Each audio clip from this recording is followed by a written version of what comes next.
What's up, people? My name is HP Royal Blood, and I'm excited to bring you guys something special. The reason why I am doing this is because after bringing out some guides, I decided to put a challenge and show all you beautiful gamers the power of 2 accounts. My journey will be trying to get 100 mil out of 0 JP, but there are a few rules that I want to put out. 1. I cannot trade anything from other people, since that would defeat the purpose of making the series, and yes, that includes splitting loot with people. So everything that I will show you will not require other people's help. Second, I will not be PKing anything, and the reason why I put this rule is because I know there's a lot of people that don't PK. And that's basically it. And now, let's get into it.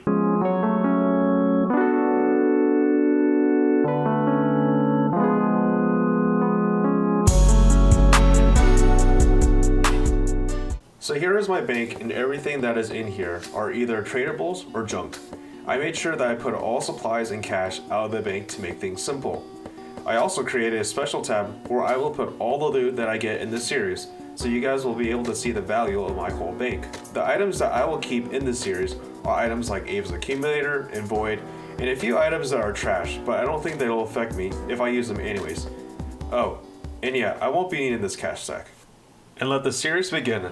My first mission was to get money that didn't cost me any supplies, so the first 2 things that I thought of were thieving and picking loot in the PvP world. The goal for this first part was to make around 50k, since I will be using the 2 rune pickaxes and supplies for Zolcano. Zolcano is a boss that doesn't require a lot of supplies, and it's about 1.5 mil an hour the last time I went there. But I haven't gone there after the nerf, so I hope it's still 1.5 mil. And I've already hit a problem where I underestimated the reaction time of these looters. I honestly didn't expect people to pick up everything they see, even the bones, and as you can see, my first inventory is only about 10k. My hands started to get a little sore, but I knew that I just needed to do this for about 5 to 10 minutes to get my cash stack. I got another inventory of loot, and it brought me up to about 20k. Something that I noticed while editing these videos was that if I didn't bank my cash stack, and a PKer decided that it was my time to die, well, basically I would have been back to 0 on this account. But luckily that didn't happen at all. And as you can see here, I bought my first rune pickaxe for 1 account, but I still need to get supplies, which means that I would need to get another 10k for the 1 brew and stamina pod that I would need for Zolcano. But thank goodness that this first part is almost over. So I got the money that I needed, and I know for the future videos, it is probably best to do something else than thieving, because thieving requires a lot of clicking, and it didn't give me that much money comparing to the account that was in the PvP world. To be honest, if I had both accounts on the PvP world, I probably would have made much more money. I was going to buy the 2nd rune pickaxe for Zolcano, but then I made some quick thinking in my head. The Server Dome and Brews needs to have 4 doses because Zolcano can do quite a bit of damage if you're not careful. However, the stamina pods do not need to be 4 doses, so I quickly bought a vial in the GE and was going to split the stamina pots so I can buy more brews instead. Success! I had the right amount of brews and stamina pots for some quick trips for Zolcano, and I knew that I was going to make bank. But then I noticed that my other account didn't do Song of the Elves, and my plan got stalled for a bit. I was pretty sure that I did this quest, but I guess I was dreaming about it. But hey, maybe after this series I can do a DOLO Zolcano guide. So there you have it. So when I said it's been a while, it's been a while. My fat fingers were a bit occupied since I was eating like 3 feet of Subway sandwiches, and Subway is definitely by far the best fast food. I'm pretty confident anybody can do better than a 200-pound VIP Subway customer, as I got hit from almost everything in this 1 kill. To be honest, I don't think it was the sandwich's fault, since you need to be fed IRL to be fed in game. Yeah. And the first kill that I got was actually pretty good, with a solid 100k. I'm pretty thankful for Jagex giving me good RNG for once, because this 100k is going to give me more motivation, determination. Actually, ignore what I said. I'm probably going to stake this 100k in the Sand Casino already. Just kidding. And again, no, it's not because I eat Subway. That's making me die. The good part about Zolcano is that it doesn't cost me any money to pick my items back, since I don't have anything that's valuable. And I set my death spawn at Priv, so it's really easy to get my gear back.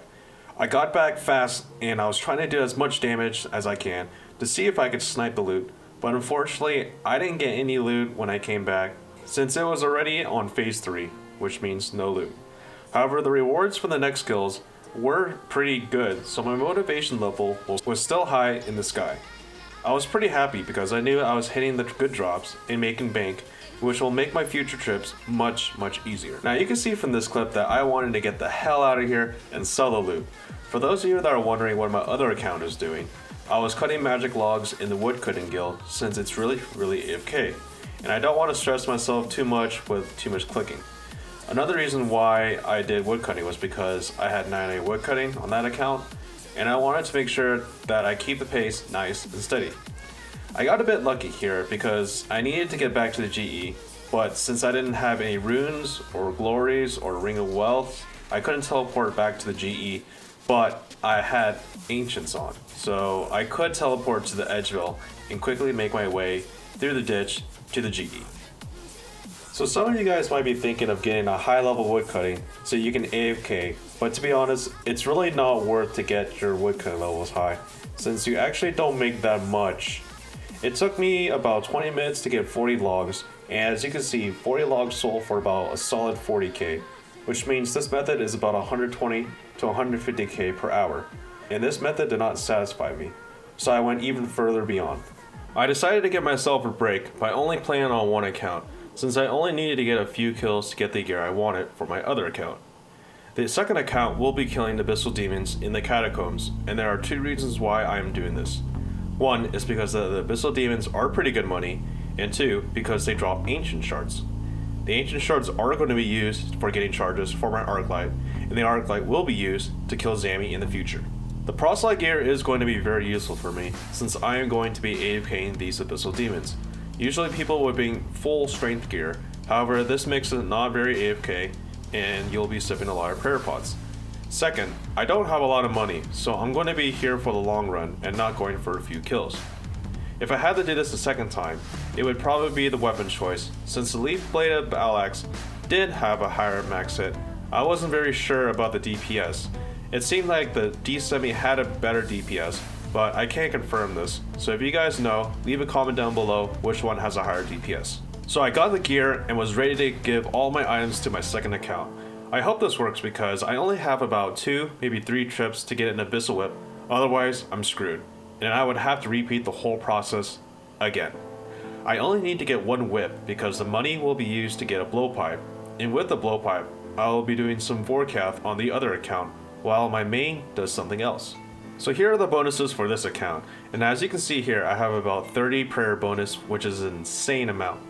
With this amount of prayer bonus, I will be able to use 1 prayer pot, which will last me about 5 minutes. I'm pretty confident that I will be getting a whip since my RNG today is really good. My main went back to Volcano after I set my second account to Abyssal Demons, and I have to say this is pretty AFK. I'm actually making about 1.5 mil in Volcano, while my other account is chilling, killing the Abyssal Demons. 10 out of 10 would recommend this to you guys if you guys have the stats and quests for it.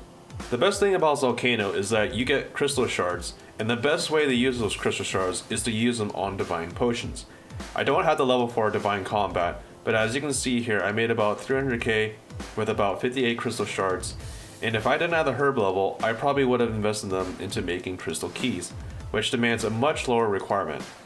As you guys see here, my bank is around 2.5 mil, which means we are almost to getting that blowpipe. So I remember saying that I was going to get good RNG, but I didn't expect to get a Dragon Med Helm. The rate for this Dragon Med Helm is about 1 out of 8k, which is insane, since that is about 16 times rarer than an Abyssal Whip. And I said, enough was enough. I needed to get this whip, so I stopped doing Volcano. I did have charters for this account, so I brought the Arclight with me to quickly kill as many demons as I can. And the unthinkable happens. I get another super rare drop, and it does contain the word Abyssal, but it's an Abyssal Head, which is about 1 out of 6k. The RNG was flying off the charts, however it didn't give me any money, and I was almost out of supplies, down to 2 prayer pots, until this happened. Finally, an Abyssal Whip. Pick up that whip and let's get the hell out of here. Now I can do Vorkath and make some real cabbage. With this whip, I should be standing around 5.5 mil to 6 mil for both accounts, and now it's going to go really fast. The funny thing was that it only took me about 10 minutes for this account to get a whip, so that was a good call to bring the main here. The reason why I am doing Vorkath is not only because it's good money, but because I am close to best in slot gear with only having 4 mil on this account. Most of the gear for Vorkath is through untradables, so I will be getting close to 3 mil an hour, even though I don't have Archer's Ring or Bagations. So I got about 10 kills at Vorkath, which took me about 20 minutes, and the loot that I got was alright. Nothing too crazy like Dragon Plate Legs or 20 Onyx Bolt drops, but look at how much money I made, 1.1 mil. I did more Vorkath than Abyssal Demons, which got me another 4 mil in total, which put the total for both accounts at 10 mil. With the 10 mil, I decided that it was time to do some Zammy. I can get away with this since both of my accounts are maxed, and to be honest, this probably wasn't the smartest, smoothest idea. The reason why I am getting these ecumenical keys is so that I can bring more food to Zammy. The first step of how this works is I will bring food on the account that has the key, farm 40 kills, die at Zammy, and then come back quickly with my gear. Sometimes you gotta take risks, and sometimes with high risks comes great rewards. Ready to kick some ass.